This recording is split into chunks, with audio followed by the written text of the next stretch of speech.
KBS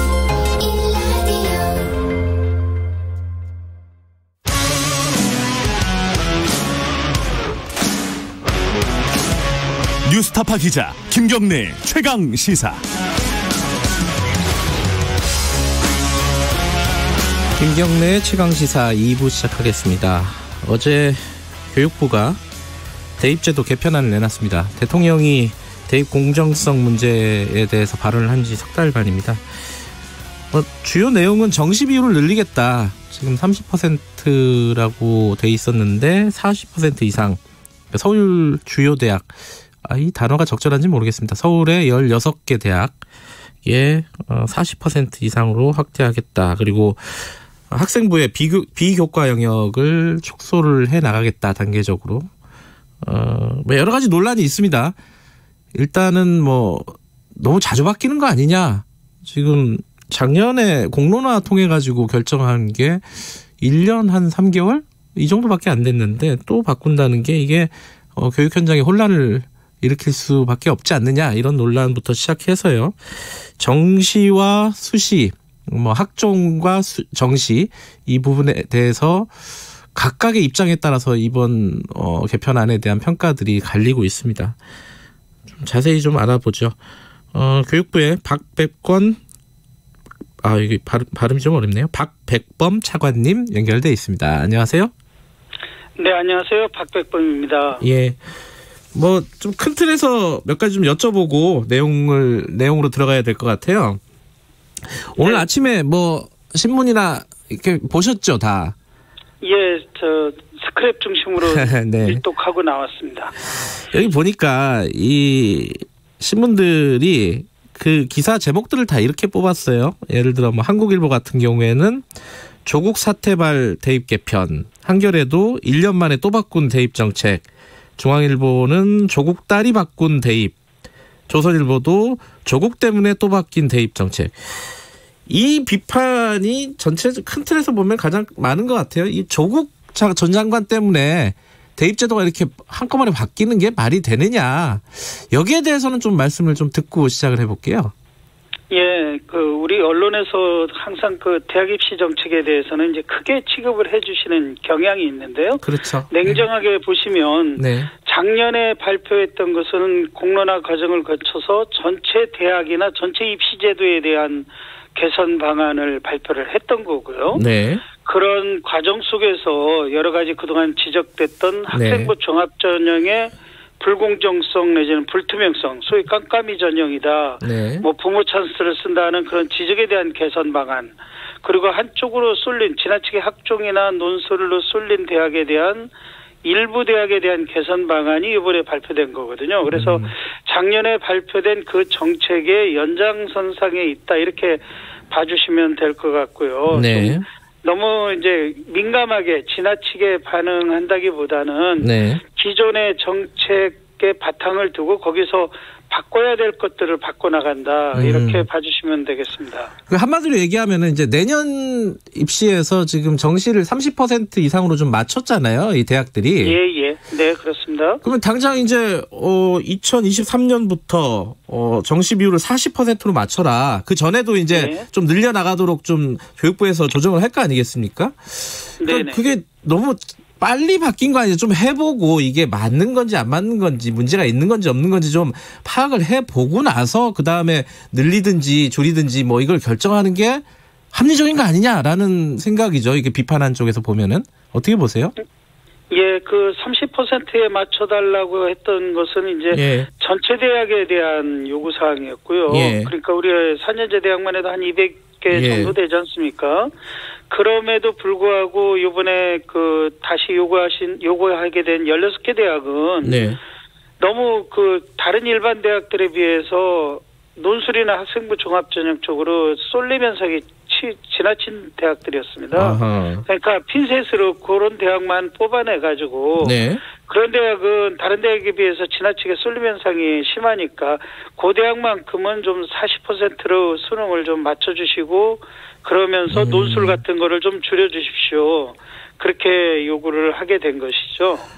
그러면은 너무 쏠림이 수능이란다 이게 학종이나 이런 쪽으로 수시 쪽으로 쏠려 있다면은 정시를 30%로 맞춰놨다는 대학처럼 그렇게 얘기하면 될 거를 40%라고 얘기하는 거는 그건 특별한 이유가 있나요? 예, 대부분 이제 이 대학을 보시면 두 대학만 제외하고는 논술 전형의 한 10% 넘게 대부분 하고 있습니다. 그런데 잘 아시다시피 논술이라는 것이 사교육에 도움을 많이 받아야 되는 그런 시험 제도입니다. 학교에서 지도하기가 어려운 그런 제도고요. 그리고 대학마다 출제 경향이 다르고 또 그 전공마다 다른 그런 현상이 나타나서 주로 이런 대학들은 논술 전형을 또는 일부 특기자 전형이 있습니다. 어학이라든지 글로벌 특기자 전형을 또 활용하는 대학도 있는데 그것도 마찬가지로 일반 학교에서 정규 교육과정으로는 대비하고 준비하기가 어려운 그런 입시제도거든요. 그래서 이런 것들을 좀 수능으로 돌리게 되면 기존의 이 대학들이 또 학생부 종합전형 한 30에서 40 많은 경우에는 80%까지 하는 대학도 있습니다만 그런 데하고 좀 밸런스가 좀 맞춰지지 않겠느냐 그런 차원에서 저희들이 권유하고 유도를 하게 된 것입니다. 청취자분이 이 문자를 보내주셨습니다. 2650님이 이거 아무리 변명을 해도 대통령 말 한마디에 바꾼 거 아니냐 우리 애들이 불쌍하다 이런 문자 보내셨는데 여기에 대해서는 뭐라고 대답을 해주실 수 있겠습니까? 예. 지금 이제 주목하시는 게 이게 일부 대학 16개 대학에 수능이 확대되는 거에만 주목을 하시는데요. 사실은 더 심각했던 것은 많은 대학들이 이제 학생부 종합 전형을 하고 있는데 그 학생부 종합 전형에서 생기는 여러 가지 불공정한 요소 이런 것들에 대한 개선 요구는 꾸준히 있어 왔었거든요. 그래서 그런 거에 대해서는 지난달부터 9월 말부터 저희들이 실태 조사를 했고 거기서 여러 가지 문제점들이 나왔기 때문에 그 개선 방안을 지금 아울러서 발표하게 된 거고요. 다시 말씀드립니다만 이 16개 대학은 특히 논술 위주 전형이 좀 있고 그다음에 학생부 종합 전형에 그쪽으로 쏠림 현상이 심했기 때문에 좀 균형을 맞춰달라는 의미에서 일부 제도 개선을 했다 이렇게 말씀드릴 수 있을 것 같습니다. 근데 지금 이제 사교육 말씀도 하셨잖아요. 이 논술 같은 경우에. 근데 지금 또 교육 단체, 뭐 정교조라든가 이런 교육 단체들에서 얘기하는 거는 이런 정시를 확대하면 오히려 사교육 시장이 훨씬 더 커진다. 그리고 사교육을 고가의 사교육을 받을 수 있는 학생들한테 유리해진다라는 거잖아요. 이 부분은 어떻게 생각하십니까? 그런 경향이 있음을 인정하지 않을 수는 없을 것 같은데요. 그런데 우리가 전통적으로 수능이라는 게 단순하게 교과를 암기해가지고 하는 그런 과목들이 아니고요. 그야말로 융합적인 사고나 어떤 거기에서 교과 간에 서로 연결이 있는 그런 사고를 측정하는 시험이거든요. 그래서 사실은 저희로서는 학교 공부를 충실히 해서도 대비가 어느 정도 가능하다. 그렇기 때문에 그동안에도 봐보셨습니다만 저 시골에 있는 고등학교를 나온 사람들도 수능에서 고득점 하는 경우도 있고요. 물론 거기에다가 이제 사교육을 받으면 더 도움이 된다는 것은 사실이라고 생각을 합니다. 근데 이제 저희들이 그러기 때문에 수능을 확대하는 경우에도 논술이나 사교육의 영향이 지나치게 큰 논술을 좀 수능으로 돌려달라는 그런 부탁의 말씀을 대학에다 드렸고요. 기존의 학종은 그렇게 되면 그런 대학들은 학종 그대로 남아있는 거라고 보시면 되고요. 그리고 이번에 또 어려운 형편에 있는 우리 아이들이나 또는 일반 고등학교의 대학 진학을 좀 더 수월하게 할 수 있도록 기회균등 전형이라든지 지역균등 전형을 확대했다는 말씀을 드리겠습니다. 그러니까 차관님도 정시를 확대하면은 사교육 시장이 좀 흔들릴 수 있다, 문제가 커질 수 있다 이런 부분에 대해서는 일정 부분 좀 인정하시는군요. 지금 말씀을 들어보니까. 사실은 그런데 좀 우려가 있고요. 그다음에 이제 재수생이 증가한다는 그런 지적에 있는 것도 저희들 잘 알고 있고요. 그래서 이제 일선학교에서 좀 더 충실하게 교육이 실시가 돼가지고 교육이 돼서 굳이 이런 도움 없이도 좀 충분히 수능을 준비할 수도 있고요. 또는 여전히 그래도 학생부 종합전형 내지는 교과전형이 아직도 많은 편입니다. 네. 그러니까 지금 언론에서 나오거나 우리 학부모님들이 생각하시는 것처럼 한꺼번에 모든 대학들이 다 이렇게 수능으로 쏠리는 게 아니기 때문에 네. 여전히 교내에서 교과활동 또는 정기적인 비교과활동을 중심으로 학창생활을 충실히 하면 네. 대학 진학하는데 대비가 충분히 될 거라고 그렇게 생각을 합니다. 근데 이게 차관님도 이제 교장 선생님을 하셨었죠? 네, 교사도 했고 교장도 했습니다. 이 학교에서 보면은 이게 16개 대학의 일부 대학이긴 하지만은 이 입시에서 차지하는 어떤 의미라든가 상징성, 뭐 비중 이런 걸로 보면은 굉장히 크다고 할 수 있지 않나요? 일부 대학이라고 하기에는 좀 그렇지 않나요, 이게? 16개 대학이? 예, 맞습니다. 저희가 주요 대학이라는 표현은 쓰지 않습니다만 이 16개 대학 중에 많은 대학들이 이제 누구나 가고 싶어하는 대학들인 것은 사실이고요. 네. 그렇기 때문에 아까도 누누이 말씀드리지만 사실은 딱 2개 대학을 빼고는 나머지 대학은 논술을 수능으로 돌리면 지금 하고 있는 교과나 학종을 그대로 둔 상태에서도 수능이 40%가 충분히 됩니다. 예를 들면 네네. 지금 거기 16개 대학에 나와 있는 수능 비율이 대개 29%, 26%에서 33%, 심한 경우에 38%까지 현재 하고 있고요. 네. 논술은 8.8%, 9.6%에서 최고 많은 경우에 16% 현재 하고 있습니다. 네. 대부분 10%를 넘고 있습니다. 네. 그래서 저희들이 논술은 폐지 쪽으로 유도를 할 것이고 이 논술이 10% 넘는 논술이 수능으로 돌아가게 되면 40% 충분히 넘습니다. 예, 그래서 기존의 학종과 수능이 적절하게 균형을 유지함으로써 우리 학생들 입장에서는 선택권이 그만큼 확대됐다 이렇게 볼 수도 있습니다. 그러니까 어제 발표된 정책의 핵심이 이제 정시 40% 이상이 표면적으로 나왔지만은 그 소금을 들여다보면은 논술 폐지를 좀 유도하는 맞습니다. 게 핵심이군요. 이게 그렇습니다. 논술과 특기자 전형을 폐지를 유도해서 그걸 수능으로 돌려달라는 부탁을 대학에다 드리는 거고요. 네. 거기에 아울러서 사회적 배려 대상자로 한 기회균등 전형은 10%를 의무화를 하고, 그 다음에 일반 고등학교나 소위 좀 어려운 형편에 있는 고등학교, 저 지방에 있는 고등학교를 위한 지역균등 전형, 지역인재 전형을 10%, 그 다음에 현재는 많이 하고 있는 대학들은 일부 20%까지 확대를 해달라고 저희들이 권고내진 유도를 하고 있고요. 또 만약에 지방에 있는 고등학교를 졸업하는 학생들은 지방에 있는 국립대는 또 지역인재 전형이 있습니다. 그래서 약대라든지 의대, 간호대 이런 많이 가고 싶어하는 대학은 또 그 지역에 있는 인재를 많이 뽑도록 그렇게 지금 지역대학 육성법에 그렇게 돼 있다는 말씀을 드리고 있습니다. 그 정시나 이런 부분들은 여기까지만 여쭤보고요. 이 학종 얘기 좀 더 여쭤볼게요. 학종이 무력화되는 거 아니냐. 그러니까 사실상 비교과 영역을 축소하고 결국 이렇게 외부 동아리라든가 수상시절 이런 것들을 다 없앤다는 거잖아요. 지금 방침은. 그죠? 그것도 지나치게 한쪽으로 부풀린 측면이 있는데요. 그래요? 일선 학교에 계시는 선생님들은 다 알고 계십니다. 우리가 학교에서 제일 많이 참여하는 활동이 교과 활동이 있지 않습니까? 국영수 사회과학 배우는 교과 활동이 한 90% 정도 되고요. 그다음에 학교에서 하는 또 비교과 활동이 있습니다. 소위 창의 체험 활동이라고 하기도 하고 자동봉진이라고 그래서 자율활동, 동아리활동, 봉사활동, 진로활동이 이 비교과 활동인데요.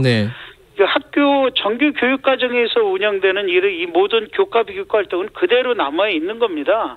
이게 대부분이고 그동안에 문제가 돼 왔었던 학교 밖에서 또는 부모 찬스를 활용해서 하게 되는 그런 게 조금 가미될 수가 있는 개인적인 자율 동아리 활동이라든지 또는 의대 가는 애들이 개인 봉사활동이라고 그래가지고 병원 가서 봉사활동하고서 증명서 떼와가지고 이거 좀 넣어주십시오 하는 그런 것들이 있습니다. 그렇게 정규 교육 과정이 아닌 교사가 직접 관찰하거나 확인할 수 없는 그런 일부 비교과 활동을 없앤다는 얘기입니다. 그러니까 사실은 전체에서 따지면 그 일부 비교과 활동은 제가 봐서는 한 5%도 되지 않을까 아닌가. 특히 이거는 소위 강남 지역이라든지 네. 조금 부모 찬스를 많이 쓰는 아이들한테는 이게 유리했었지만 지방에 있는 고등학교라든지 열악한 환경에 있는 아이들은 활용할 수 없는 그런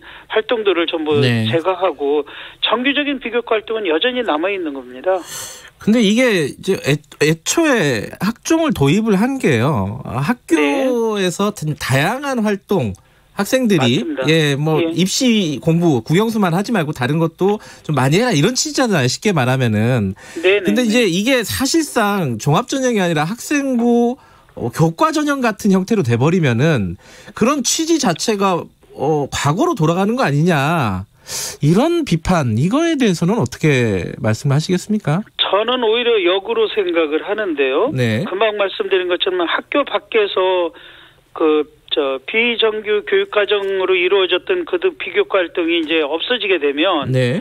그야말로 학교 안에서 이루어지는 정규 교육과정 내의 비교과 활동이 더 활발히 될 거라고 생각을 합니다. 예를 들면 아이들이 학교 내에서 하는 그 자율활동 그러니까 네.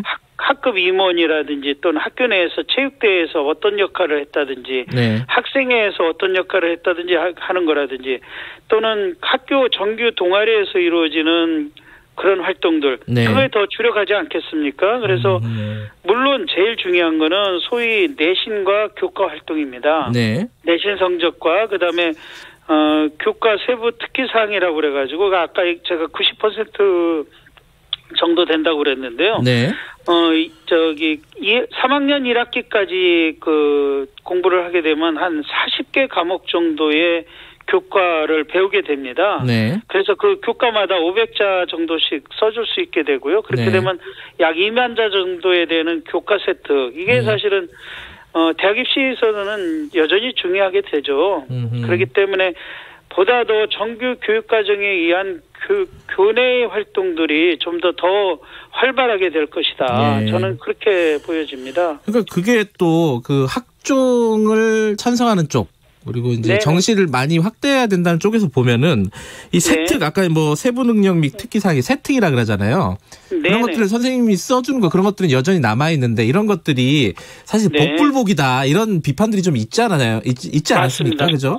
그런 부분에 대한 해결책은 없는 상황 아니냐. 아닙니다. 그래서 이번에 개선 방안에도 그걸 마련을 했는데요. 네. 그동안에는 그 과목별로 500자씩만 써라는 것만 있지 네. 어떻게 써야 될지에 대한 안내가 없었습니다. 네네. 그래서 저희들 교과 세특을 쓰는 표준안을 마련할 예정으로 있고요. 예를 들면 이 교과의 목표는 어떻고 이 교과에서는 어떤 활동을 했고 거기에 아이는 어떤 참여를 했고 그리고 네. 그 아이에 대한 피드백은 어떻게 했다라든지 네. 이런 표준안을 마련을 할 예정이고요. 네. 그다음에 당연히 그 선생님들한테 연수를 시켜드릴 거고요. 네. 그리고 주요 교과에 한해서는 그러니까 선생님이 한 분이 맡는 학생 수가 작은 주요 교과들이 있습니다. 소위 이제 국영수가 그런 데가 될 건데요. 네. 주요 교과는 전체 아이들을 다 필수로 써주도록 네. 그렇게 해서 이 불평등을 좀 줄여나가고요. 그게 좀 숙달이 되면 그 모든 과목으로 확대해 나가는 쪽으로 그렇게 할 예정으로 있다는 말씀을 드리겠습니다. 예. 지금 문자 중에 그런 말이 있습니다. 2022년도부터 지금 그 정시를 확대하는 거를 권고를 한다는 말이잖아요. 16개 대학에. 네. 근데 그거 지금 고1이잖아요. 그 애들이 지금 해당되는 학생들이 고1인데 지금 고1들은 지금 입시 제도에 맞춰 가지고 공부를 하고 있는데 이게 가능한 일이냐? 이게 너무 지금까지 했던 어떤 계획들을 다 바꿔야 되는 거 아니냐 이런 불만을 좀 말씀해 주셨어요. 어떻게 생각하세요? 그 쓰신 분이 어떤 분이신지 잘 모르겠습니다만 제가 생각에는 학생이나 학부모는 아닌 것 같습니다. 왜 그러냐면 그래요? 양기형 님인데요. 예. 왜냐하면 한번 생각을 해보십시오. 고등학교 1학년이면 당연히 학교 교육에 충실히 해야 된다고 생각을 할 거고요. 그건 약간 좀 이상론 아닌가요? 아니요. 학생부 종합 전형이든 수능이든 다 학교 교육을 충실히 받아야 대비가 되지 않겠습니까? 그리고 고등학교 1학년, 2학년 지나면서 내가 내신이나 그 학교 교육에 좀 소홀한 측면이 있다. 그러면 이제 수능에 대해서 대비를 해야 될 거고요. 그런 식으로 이 지금까지는 수능이 너무 작으면 그때 가서 소위 재도전할 수 있는 기회 내지는 선택권이 줄어들 수밖에 없지 않습니까? 네. 그런데 이제 이쪽에 조금 늘어나게 되면 적절하게 그쪽으로도 내가 다시 재도전해볼 수 있다는 그런 생각을 가질 수가 있을 것 같습니다. 하여튼 어떤 제도가 됐든지 간에 일단은 학교 생활에 충실히 하는 게 제일 좋은 방법이고 그게 왕도라고 생각을 합니다. 너무 이것저것에 이게 휘둘릴 필요가 없다는 생각을 가지시는 게 중요하다고 저는 봅니다. 그게 참 원칙적으로 맞는 얘기인데 이게 입시의 당사자들은 또 그렇게 생각을 잘 못하잖아요. 예컨대 학종이 변별력이 떨어지게 된다면은 만약에 지금보다요. 어떤 부작용은 좀 감소하더라도 학종의 변별력이 떨어지게 되면은 주요 학교들이 예컨대 심층 면접 이런 것들을 강화하는 방향으로 하면은 또 다른 어떤 준비해야 되는 것들, 사교육 이런 것들이 또 발생한 학생들의 부담 이런 것들이 생기지 않을까 이런 걱정도 있더라고요. 근데 이제 금방 사회자님께서 학종의 변별력이 떨어질 거다는 그런 말씀을 주셨는데 그것도 지나친 비약이라는 말씀을 드리겠습니다. 아까 말씀드린 것처럼 학생부에 기록되는 모든 것들은 약 연인원으로 40여 명의 선생님들과 세 분의 담임 선생님이 한 아이를 2년 반 동안 관찰해가지고 써주시는 겁니다. 원고지 분량으로는 100장이 넘는데 200자 원고지로 한 110장 정도 되는데요. 어떤 개인에 대한 관찰 기록이 그만큼 충실한 관찰 기록이 있겠습니까? 그만큼 소중한 관찰 기록이고요. 이 박사장관님들 얘기를 들어보면 내신을 보고 그다음에 교과에서 활동한 기록들, 교과 서식이죠. 그리고 일부 비교과에서 활동한 기록들 여전히 정규 교육 과정에서 비교과 활동은 남아 있는 겁니다. 알겠습니다. 이런 걸 보게 되면 충분히 우리 대학에 맞는 아이를 뽑을 수 있다. 그런 말씀을 하시고 계십니다. 알겠습니다. 차관님 짧게 마지막으로 하나만 여쭤볼게요. 서현진 님이라고 청취자분이 이렇게 보내주셨습니다. 이 정치와 교육은 분리해야 한다. 30년 큰 흐름을 만들고 문제가 있어서 바꾸려면 5년 단위가 아닌 10년 후에 방안을 정하는 신중함이 필요하다. 지금 이렇게 진행이 되고 있다고 보세요, 차관님께서는? 예, 맞으신 말씀이고요. 그렇기 때문에 그런 일을 하기 위해서 국가교육위원회가 필요하고요. 말씀 주시는 것처럼 궁극적인 2028학년도 고교학점제가 완성되는 시기에 나올 대학 입시 제도는 빨리 국가교육위원회가 만들어져서 거기에서 긴 안목으로 좋은 입시 제도를 만들어야 되고요. 지금 하는 거는 기존에 발표된 정책에서 소폭 개선이라고 이렇게 봐주시면 고맙겠습니다. 알겠습니다. 2028학년도 수능 개편 방향은 아직 안 정해졌죠? 예, 앞으로 이제 여러 의견을 모아서 좋게 만들어야 되겠죠. 알겠습니다. 오늘 제가 좀 꼬치꼬치 여쭤본 경향이 좀 있는 것 같습니다. 말씀 잘해주셔서 고맙습니다. 네, 감사합니다. 교육부 박백범 차관이었습니다. 김경래 최강시사 2부는 여기까지 하고요. 잠시 후 3부에서 돌아오겠습니다. 일부 지역국에서는 해당 지역 방송